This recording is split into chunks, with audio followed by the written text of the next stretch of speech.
Quand je contemple les cieux, l'ouvrage de tes mains. Quand je contemple la terre, l'ouvrage de tes mains. Quand je contemple les eaux, l'ouvrage de tes mains. Quand je contemple la forêt, l'ouvrage de tes mains. Quand je contemple les cieux, l'ouvrage de tes mains. Quand je contemple la terre, l'ouvrage de tes mains.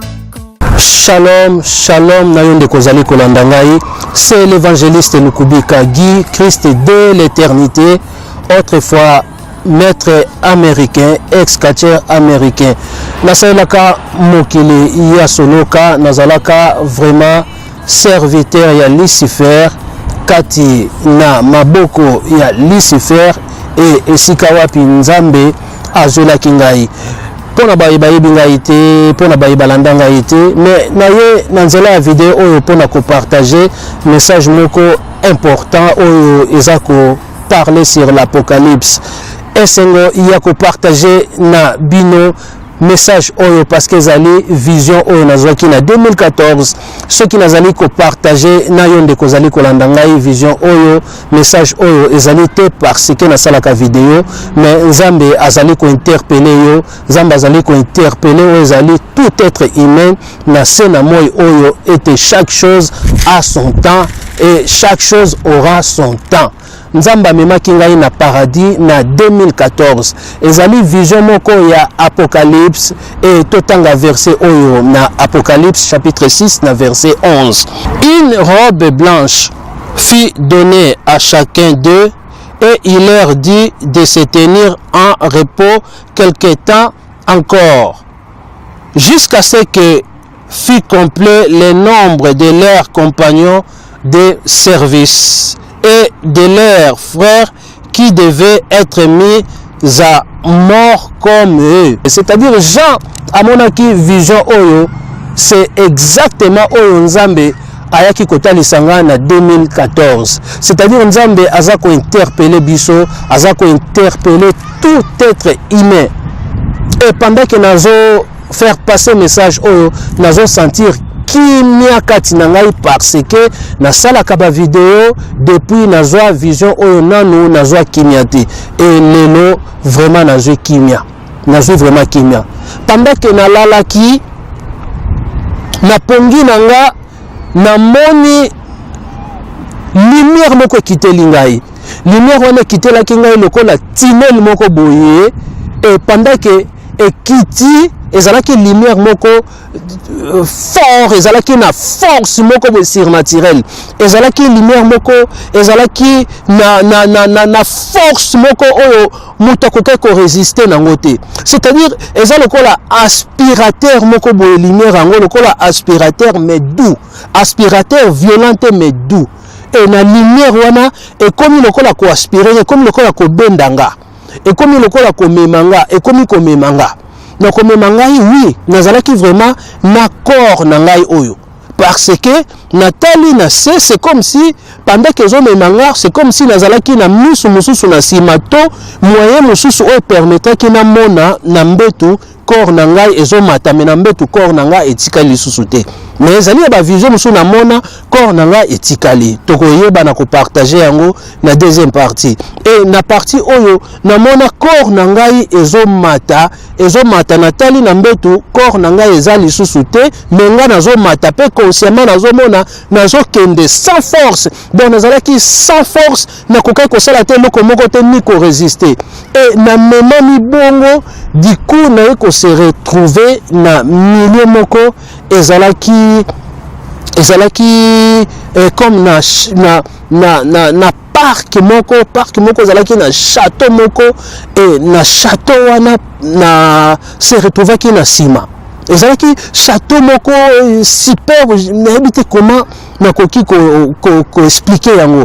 Ezalaki château moko ya roi et kati na ngai consciemment, donc conscience ya lande ko sala na kati ya conscience na ngai ezo sala que oui na komi na paradis, c'est-à-dire ezalaki eloko moko d'office,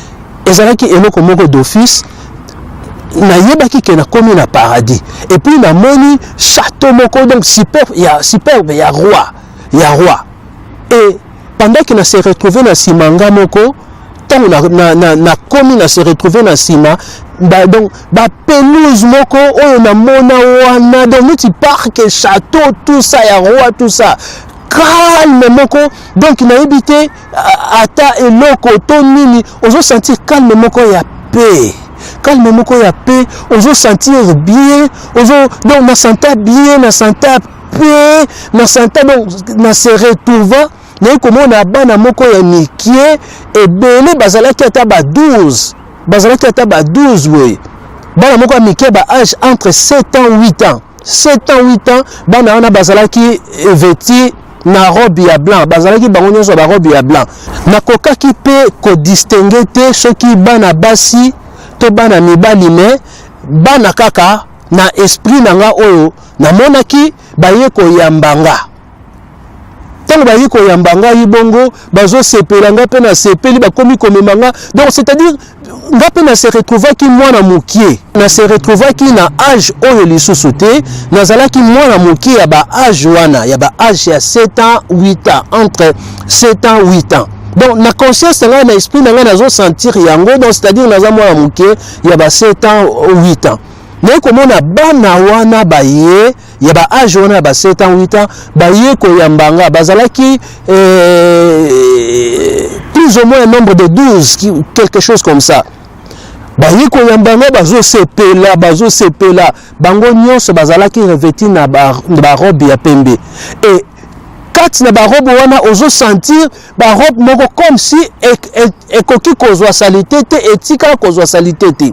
Même ba pelouse wana nazalaki étonné comment na ba pelouse wana donc ba pelouse moko eza na brillance moko ba pelouse moko eza très mystérieux n'habite comment expliquer na brillance moko eza na propreté moko donc jamais koki ko toucher même salité to nini ozo sentir donc ici comme on est propre donc la lumière moko eza ko refléter on est be clair moko lumineux mais na ba pelouse wana tozo kende ba yambinga tozo sepela ndenge bana ba la neti na en groupe bazo sepela neti bazo yemba et ba yambinga to komo kende to saka tozalaki na partie ya sima ya château donc nazalaki na âge wana ya entre 7 ans 8 ans na se retrouva ki mwana mukie et puis namoni bana baye bana ya âge ya ba 7 ans 8 ans baye ebele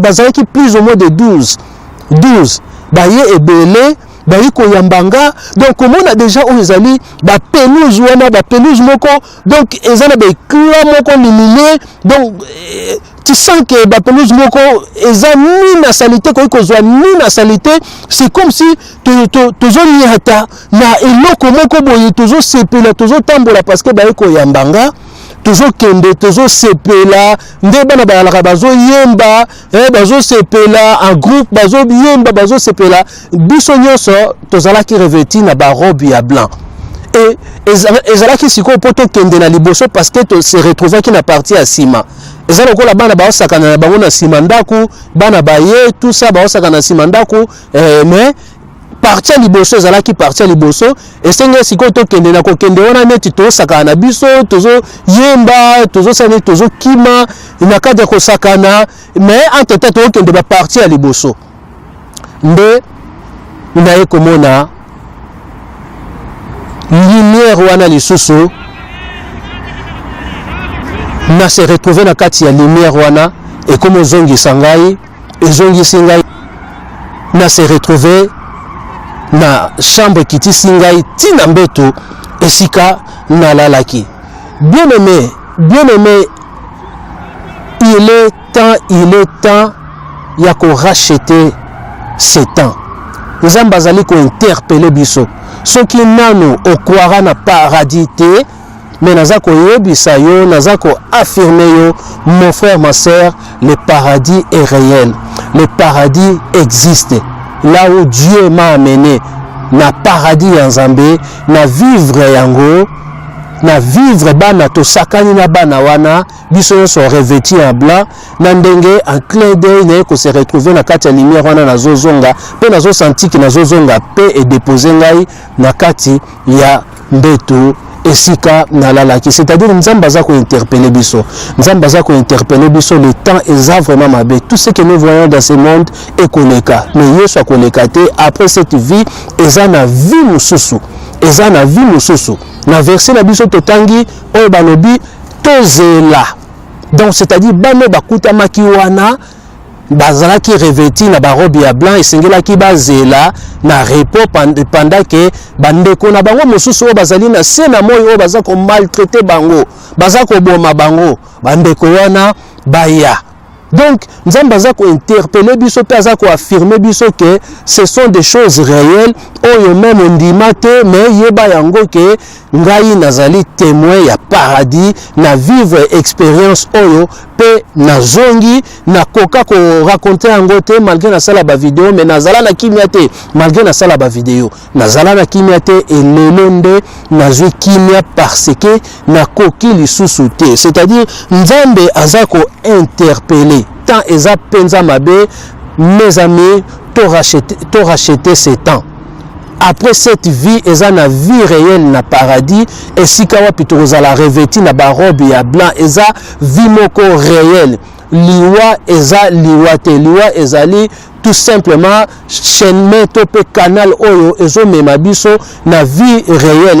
Yango balobi bana wana bazozela ba frère na bango oyo bazana na sena moi oyo ba oyo bazoboma bango pendant que ba ya comme ça ba réjouir oyo ezali ensemble. Bible ezali ko bana biso boye na Apocalypse 3 na verset 5, balobi celui qui vaincra sera revêtu ainsi de vêtements blancs, je ne effacerai point son nom du livre de vie et je confesserai son nom devant mon Père et devant ses anges. Donc celui qui vaincra, mes amis, bisengo oya mokili ko sayote to sambriete to ya comme ba passager na mokili oyo tokufela oyo ezali bisengo ya mokili oyo te, parce que eza na tamoko ya moke. À quoi sert on a gagné nyonso na mokili oyo mais na perdre oyo ezali paradis esika wapi nazalaki revêti na robe ya blanc? À quoi sert oyo ezali la vie éternelle, la vivre vie moko ya seko na seko en abondance? Mes amis, eza vie moko ya paix, na se retrouvaki na paix, na se retrouvaki vraiment na sentaki quelque chose comme tant na zongi, c'est comme s'il fallait pas na zonga.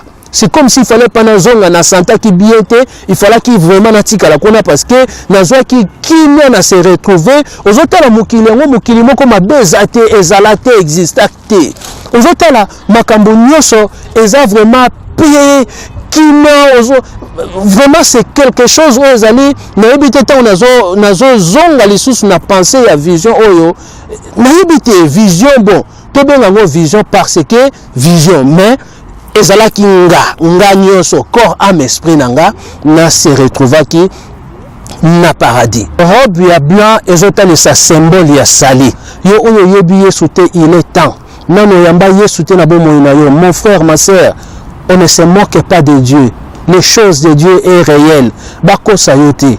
Il est temps ya koyamba Yesu ndanga na libondeli oyo soki vraiment au comprendre peut aussi mbami na message oyo Nzambe a interpellé pour na yo, interpellé pour na ye. Nzambe a ko avertir.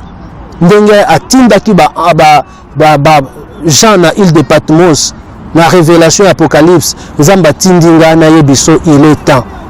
Obongo la motema na yo oyamba ye lokola mokonzi pe mobikisi ekozala lipamboli pe lobi nango okokufa te okovivre ata okufi na sena moi oyo okovivre éternellement okozala revêti na robe blanche, okozala revêti na robe blanche. Le babo elongo na ngai Seigneur Jésus-Christ na yoki mongongo na yo nandimi kozwa décision ya koyamba yo na bomoi na ngai, kota na bomoi na ngai, tambola na ngai elongo, lia na ngai elongo, sala na ngai nyonso elongo, ngai na yo pe yo na ngai. Yo satana na boyi yo, na misala na yo. Dès maintenant, vie na ngai appartient na Yesu Kristo. Amen. Yo oyo yambi Yesu, kangama na Yesu wana, accroche-toi au Seigneur, ko landa ozali maloba ya batute, ko sambriete, le paradis de Dieu est réel. Esika wapi ngana memamaki pe na vivre expérience oyo. Kangama na Yesu, luka esika ya malamu, molimo na Nzamba ko conduire yo, o yoka kamaloba, pe rumela na vie de prière, rumela na vie ya méditation à la parole de Dieu, et kozala lipamboli mingi. Tomona nimbala ya sima, c'était l'évangéliste Lukubika Guy, Christ de l'éternité, et sika bolanda nga tango nyonso na Lukubika TV, boye tomonani nimbala ya sima, botika la malamu pe kimia, e umela na kombo na Yesu Kristo.